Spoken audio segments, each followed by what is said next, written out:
ನಮಸ್ಕಾರ. ನಾನು ನಿಮಗೆ ಇವತ್ತು ನಮ್ಮ ಹಿಂದೂ ಧರ್ಮದ 16 ಶುಭ ಮತ್ತು ಶಕ್ತಿಶಾಲಿ ಚಿಹ್ನೆಗಳು ಯಾವ್ಯಾವೆಂದು ಹೇಳುತ್ತೇನೆ. ಮೊದಲನೇ ಚಿಹ್ನ ಓಂ.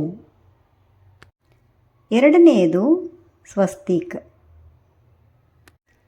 ಮೂರನೆಯದು ತ್ರಿಶೂಲ. ನಾಲ್ಕನೆಯದು ಶಂಖ. ಐದನೆಯದು ಕಮಲ. ಆರನೆಯದು ಶ್ರೀಯಂತ್ರ. ಏಳನೆಯದು ನಟರಾಜನ್. ಎಂಟನೆಯದು ದೀಪ. ಒಂಬತ್ತನೆಯದು ಕಲಶ. ಹತ್ತನೆಯದು ರುದ್ರಾಕ್ಷ. 11 ತುಳಸಿ. 12ನೆಯದು ಚಕ್ರ. 13 ನಂದಿ. 14 ನಮಸ್ತೆ.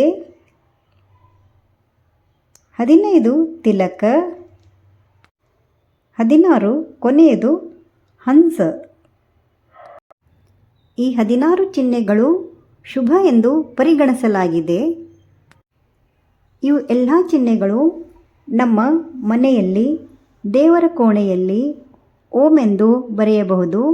ಸ್ವಸ್ತಿಕ, ಶಂಖ, ಚಕ್ರ ಕೂಡ ದೇವರ ಕಟ್ಟೆಯ ಮೇಲೆ, ಗೋಡೆಯ ಮೇಲೆ ಇದರ ಚಿತ್ರ ಇಳಿಸಬಹುದು. ಕಮಲ, ಇದು ಲಕ್ಷ್ಮೀ ದೇವಿಯ ಪ್ರತೀಕ. ಇದು ನಮ್ಮ ಪ್ರವೇಶ ದ್ವಾರದ ಚೌಕಟ್ಟಿನಲ್ಲಿ ಕಮಲವನ್ನು ಇಳಿಸಬಹುದು. ಮನೆಯಲ್ಲಿ ಮಂಗಳ ಕಾರ್ಯವಿದ್ದಾಗ ನಾವು ಕಲಶ ಮತ್ತು ದೀಪ, ನಮಸ್ತೆ ಅಂದರೆ ಸ್ವಾಗತದ ಚಿತ್ರ, ಇವುಗಳನ್ನು ಬಿಡಿಸಬಹುದು. ತ್ರಿಶೂಲ ಶಕ್ತಿಯ ರೂಪ, ತಿಲಕ ವಿಜಯದ ರೂಪ, ಹಂಸಗಳು ಪ್ರೀತಿಯ ಪ್ರತೀಕ, ತುಳಸಿ ಭಕ್ತಿಯ ಪ್ರತೀಕ, ಶಂಖ ಚಕ್ರ ಶ್ರೀ ವಿಷ್ಣುವಿನ ಚಿಹ್ನೆಗಳು. ಆದುದರಿಂದ ಇವು ಎಲ್ಲವೂ ಶುಭ ಚಿಹ್ನೆಗಳು.